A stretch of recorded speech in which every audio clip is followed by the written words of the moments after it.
Colosenses capítulos 1 al 4. Buscad las cosas de arriba, donde está Cristo sentado a la diestra de Dios. Aspirad a las cosas de arriba, no a las de la tierra. Esto es lo que nos dice en uno de los capítulos de Colosenses, donde se nos llama a no solo poner la mirada en cosas temporales, porque las cosas de aquí de la tierra se acaban, tienen un fin, sino en las cosas eternas. Por eso te dice, busca las cosas de arriba, aspira a las cosas de arriba, porque tú puedes aspirar a las cosas de arriba. No pienses que solo puedes aspirar a cosas que siempre tienen un fin, sino que tú estás creado para aspirar a cosas eternas. Y esta epístola a los colosenses, ¿qué es? O sea, ¿para quién fue escrita? Fue escrita para los cristianos de Colosas, que era una pequeña ciudad en Asia Menor, la actual Turquía. Fue escrita por Pablo cuando estaba preso entre los años aproximadamente 61 o 63 después de Cristo. Y la iglesia de Colosas, algo interesante, es que fue iniciada no por Pablo, sino por Epafras. Esta es una de las epístolas de la cautividad, que las epístolas de la cautividad son la carta a los Efesios, Filipenses, Colosenses y Filemón, y Efesios, Colosenses y Filemón forman un grupo homogéneo donde tienen un tono sapiencial, exhortativo y contemplativo, y además se ve un desarrollo místico. Esta carta tiene una estrecha relación con Efesios. Efesios sí que es verdad que profundiza más en los temas que abordan Colosenses, ahonda más su pensamiento Pablo. Sin embargo, esta carta también resuelve algunas dudas que muchos tenían y aclara, sobre todo, algunas cosas que no tenían muy clara, porque aquí lo que sucede es que había una crisis provocada por las especulaciones fundamentalmente judías sobre las potencias celestes o cósmicas a las que se atribuían el poder de dirigir la marcha del cosmos.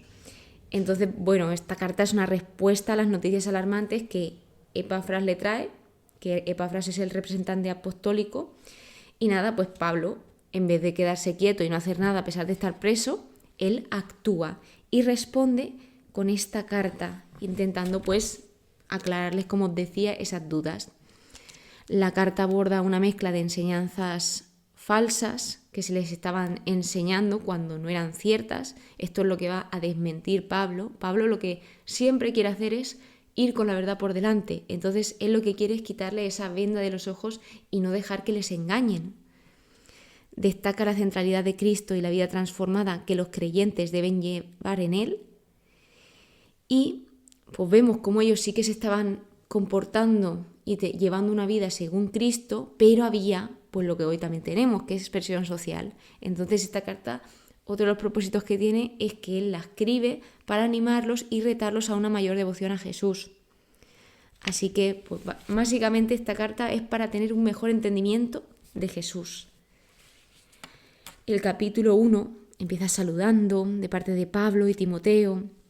Empieza siempre dando gracias, una súplica, aparece Pablo en oración, les dice que él está orando por ellos, y algo muy interesante es que Pablo no necesitaba ver o conocer directamente a estos cristianos para animarlos y estar preocupado por ellos, sino que él, sin conocerlos, ya estaba rezando por ellos. No hace falta conocer a alguien, por ejemplo, cuando por algún grupo te dicen o alguna persona te dice, por favor, ¿puedes rezar por mi tía que está en el hospital? Claro, o sea, tú seguramente no conozcas a la tía, pero es muy bonito cómo, a pesar de no conocer a estas personas, tú reces por ellas, aun sin conocerlas. Ah, y un truquillo. Cuando te pidan que reces por alguien, pregunta el nombre, que es muy bonito rezar con un nombre concreto. O sea, también puedes rezar pues por esta mujer que es la tía de X persona, pero si te dicen el nombre de esa persona, muchísimo mejor. Luego pues habla de las virtudes, como son la fe y la caridad, que están fundamentadas en la esperanza, que estas son las 3 virtudes teologales. Luego habla que la palabra de la verdad es el Evangelio, que él les informa que va fructificando y que va creciendo. O sea, que no es algo que se está quedando quieto, sino que es algo que poco a poco se iba esparciendo por todos los sitios.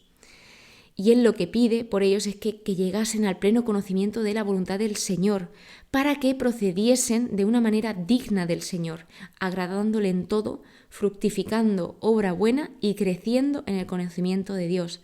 Es decir, fijaos, procedáis agradándole, fructificando y creciendo. Quedaos con esos verbos. Y luego también pide que os fortalezca plenamente para que seáis constantes y pacientes, y deis con alegría. Gracias al Padre, que el Padre os hizo capaces de todo esto. Y luego también habla de lo que Cristo hizo, que Cristo nos libró, nos trasladó al reino y nos perdonó. Algo que destaca mucho estos capítulos es la plenitud. O sea, Dios quiere que estemos plenos, que seamos plenos en Él. Luego viene la parte dogmática, donde habla del primado de Cristo, que aquí narra un himno primitivo cristiano, donde Cristo es el primogénito de toda la creación y es la cabeza de la Iglesia. Estas son las dos ideas principales, que Cristo ya existía desde antes de que se crease el mundo. O sea, el Verbo estaba con Dios, el Verbo se hizo carne y el Verbo era Dios. Recordad ese principio del Evangelio según San Juan. Todo fue creado por Él y para Él. Él existe con anterioridad a todo y todo tiene en Él su consistencia. Habla de esa plenitud que Cristo da, porque Él es verdaderamente hombre y verdaderamente Dios. Luego habla de la reconciliación universal de toda la humanidad con Dios, porque nosotros, el pecado es lo que nos separaba de Dios y lo que nos aleja de Dios. Entonces Dios lo que quiso fue reconciliarse con toda la humanidad para estar con Él y para que tuviésemos una vida plena, una vida en plenitud, para que aspirásemos a esas cosas eternas y no a las cosas terrenales. O sea, para que seamos felices, alegres plenamente. Dice, y reconciliar por Él y para Él todas las cosas, pacificando mediante la sangre de la cruz los seres de la tierra y de los cielos. Y habla pues en este himno de que Él era imagen de Dios. Y no habla que era algo parecido. O sea, habla de que Jesús es Dios, está aclarando esto. Verdaderamente hombre y verdaderamente Dios. No es alguien diferente a Dios o alguien que esté por debajo, sino es Dios. Los colosenses participan de la salvación, los trabajos de Pablo en servicio de los gentiles. Dios quiso dar a conocer. Y luego dice, Cristo entre vosotros, la esperanza de la gloria. Habla de que la presencia de Cristo es permanente. O sea, fijaos Dios, qué cercano es y qué cercano quiere hacerse a nosotros y quiere que nos demos cuenta y nos demuestra que Él quiere tener una relación con nosotros, porque ya no solo lo demuestra, como diría, desde arriba, sino que también Él manda a su Hijo a estar aquí y Él, Jesús, sigue haciéndose presente día a día en nuestro día, en también la Eucaristía, en esa presencia de Cristo. Luego me afano y lucho soportando por vosotros, pero estaba ayudado por la fuerza de Cristo que actuaba poderosamente en él, en Pablo. Vemos cómo constantemente Pablo tiene su enfoque en Jesús. Luego el capítulo 2 es la preocupación de Pablo por la fe de los colosenses, donde pues vemos cómo él se preocupa hasta de los que no conoce y también se preocupa acerca de su entusiasmo, de su desconsuelo y desánimo. O sea, Pablo, algo que lleva muy en mente es que ellos necesitan palabras de ánimo y necesitan pues ese impulso para poder seguir, porque no es nada fácil esa vida cristiana.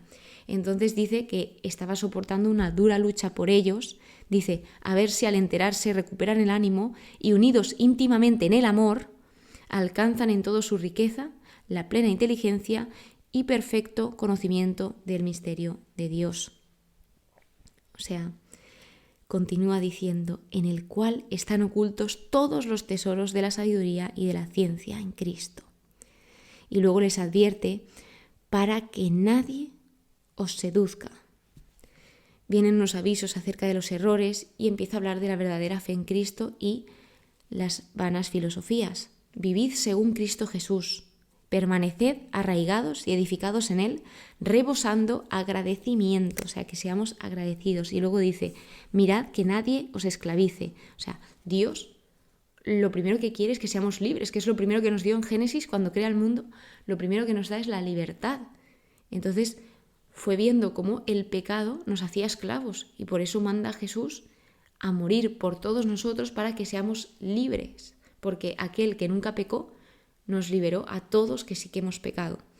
Entonces es precioso el cómo Dios advierte a través de diferentes métodos. Por ejemplo, aquí estaba advirtiendo mediante Pablo que nadie nos esclavice porque somos llamados a la libertad. Cristo, única y verdadera cabeza de hombres y ángeles. Y aquí pues va mostrando razones. O sea, Pablo no solo muestra las cosas, sino también muestra las razones, el porqué de las cosas, para que ellos también entendiesen. Porque en Cristo reside la plenitud. Lo que está haciendo en este momento es está uniendo la vida de Dios con el cuerpo de Cristo resucitado, en el que se juntan todo el mundo divino y todo el mundo creado. Y dice, y vosotros alcanzáis la plenitud en Él. O sea, nosotros alcanzamos la plenitud en Cristo. Dice, hecho que realmente debe de ser disfrutado. O sea, esto lo decía en el estudio. O sea, ya que alcanzamos la plenitud en Cristo, debemos de disfrutar esta plenitud. O sea, esto no es un estatus que puede ser ganado, sino es un hecho que debe ser disfrutado, porque ya es un hecho. Luego, sepultados con Él en el bautismo, que en el bautismo es donde somos identificados con Jesús, porque una vez nos bautizamos, somos sepultados con Cristo. O sea, el bautismo es la circuncisión del corazón. Y luego dice, y resucitados por la fe en la fuerza de Dios. Vosotros estabais muertos y os vivificó con Él y nos perdonó. O sea, todo lo que hace Dios por nosotros, fijaos. Canceló la nota de cargo contra nosotros y la quitó de en medio clavándola en la cruz. O sea, aquí vemos la victoria de Cristo sobre las fuerzas del mal. Y luego viene contra la falsa ascesis de según los elementos del mundo, que nadie os critique, que nadie os arrebate el premio. Dice que deberían mantenerse unidos a la cabeza, que la cabeza es Cristo, de la cual todo el cuerpo, que es toda la Iglesia, todos nosotros, por medio de junturas y ligamentos, recibe nutrición y cohesión para ir creciendo conforme al designio de Dios. Es decir, que Cristo nos da crecimiento. Y dice que si fuisteis crucificados con Cristo, ¿por qué sujetaos a preceptos? O sea, ¿por qué os estáis esclavizando si habéis sido liberados? No hagáis esto. Y bueno, o sea, una cosa que muchas personas se plantean es que no son dignos de tener una relación con Dios. Y sí que eres digno de tener una relación con Dios. Es más, Dios quiere tener esa relación contigo y lo va demostrando a través de toda la historia de la humanidad. Dice que había un comentario en el estudio que dice que el cristianismo es Dios alcanzando al hombre en amor a través de Cristo. El capítulo 3 habla de la unión con Cristo glorioso, principio de nueva vida. Aquí destaca de nuevo la importancia de agradecer, buscad, aspirad a las cosas de arriba. Y va explicando qué cosas. Dice, dad muerte a todo lo terreno. Desechad la cólera, la maldad, la ira, la maledicencia, las obscenidades. Despojaos de ese hombre viejo, o sea, despojaos del pasado y revestíos del hombre nuevo, que se va renovando hasta alcanzar un conocimiento perfecto según la imagen de su Creador. O sea, dice que Dios no hay distinción en Él. O sea, Él quebranta, o sea, Cristo quebranta las barreras que separan a las personas dentro de la sociedad. Dice, Cristo es todo y está en todos. Dice, vestíos como elegidos de Dios, que sois elegidos de Dios, tú eres elegido de Dios, santos y amados, revestíos de entrañas de misericordia, bondad, humildad, mansedumbre y paciencia, soportándoos unos a otros y perdonándoos como el Señor os perdonó.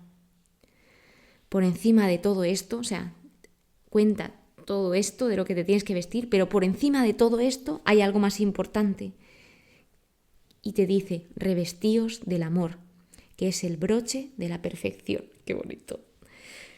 Y esto lo que está haciendo es cumplir lo que Dios quiere de nosotros en las relaciones, que es amar perfectamente. Es lo único que nos pide Dios, amar a los demás. O sea, amaos los unos a los otros como yo os he amado. Este es el mandamiento que deja Jesús antes de su pasión.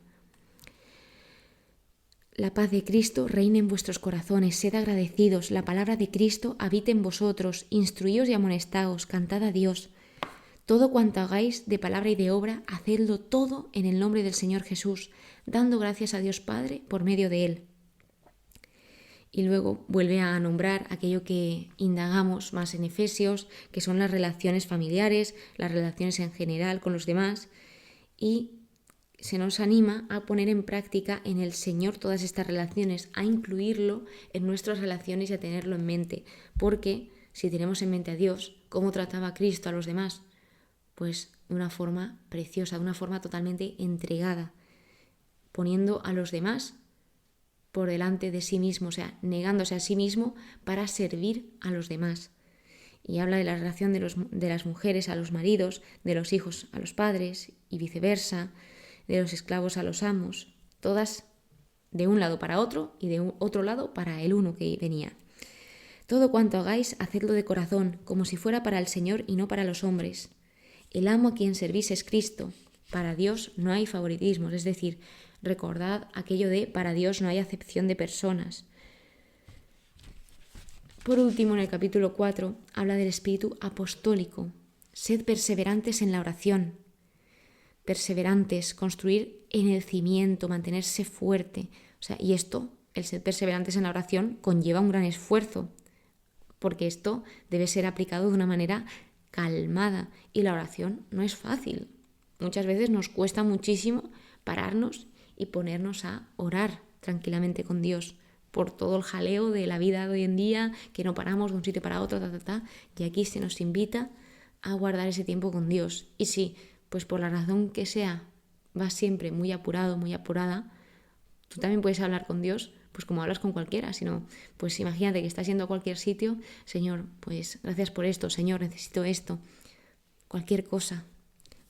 Portaos prudentemente con los de fuera, aprovechando bien la ocasión. Habla de la conversación que siempre sea amena, que sea con gracia, sazonada con sal, sabiendo responder a cada cual como conviene. Y ya empieza a nombrar a diferentes personas, noticias personales, saludo final. Habla de Tíquico, que él iría enviando noticias, también ánimos. Luego de Onésimo, que él era un esclavo de un creyente de Colosas y que ellos les irían informando de los sucesos a los colosenses. Luego habla de Aristarco, de Marcos, que era el evangelista. El Evangelio según San Marcos pues está hablando de este Marcos, que es el primo de Bernabé. Luego de Jesús, llamado Justo, que eran los únicos creyentes judíos, y habla de que ellos colaboraban con él en el reino de Dios y que le daban consuelo. Luego está Epafras, que él pues pone en ejemplo la oración de intercesión, porque dice, Epafras lucha siempre a favor vuestro en sus oraciones. O sea, fijaos cómo la oración es un arma de lucha, y de la forma más bonita, porque tú estás orando por aquellas personas que o realmente amas o realmente te cuesta amar. Para que seáis constantes y perfectos cumplidores de toda voluntad divina. Lucas, que fue quien escribió el Evangelio según San Lucas y el libro de Hechos de los Apóstoles, habla como el médico querido y demás. Al leer la carta lo que les dice es que la pasen. O sea, algo que acabo de descubrir en este libro, que en Efesios aún no sabía explicar muy bien, es que las epístolas eran circulares, o eso es lo que se pretendían, que una vez las leían en alguna comunidad, la debían pasar a otra, para que así poco a poco se fuesen informando de todo lo que iba pasando, que se fuesen intercambiando cartas, y en este caso habla de la iglesia de la Odisea. Y luego habla de que digan a Arquipo que se tome en serio el ministerio que recibió de anunciar al Señor y que procurase cumplirlo. Esto también son palabras de ánimo. Y él, Pablo, acaba diciendo que se acuerden de sus cadenas. O sea, entonces vemos como Pablo, a pesar de estas cadenas, disfrutaba de la compañía ocasional de muchos amigos y asociados, de que esto no era un impedimento para él, sino que él siempre esto lo ve como una oportunidad. Y vemos la valentía de Pablo y de todos los que estaban con él, porque estaban confrontando una herejía que enfatizaba en elaborados misterios ocultos y en la justificación a través de las obras. Y esto no era nada fácil porque, al decir la verdad, tenían a muchas personas en su contra, porque muchas personas se aprovechaban de la gente y de todas sus cosas. Así que, pues, nunca dejéis de estudiar, nunca dejéis de formaros. Y recordad, o sea, el Señor nos quiere alegres, el Señor nos quiere felices y que aspiremos a esas cosas del cielo, que lo de la tierra es pasajero, pero aquellas cosas del cielo son eternas. Muchísimas gracias por estar aquí, muchísimas gracias por escucharme. Espero que pases muy pero que muy buen día y que Dios te bendiga. Te espero en el siguiente capítulo donde narro aquello que he aprendido de este libro de los Colosenses.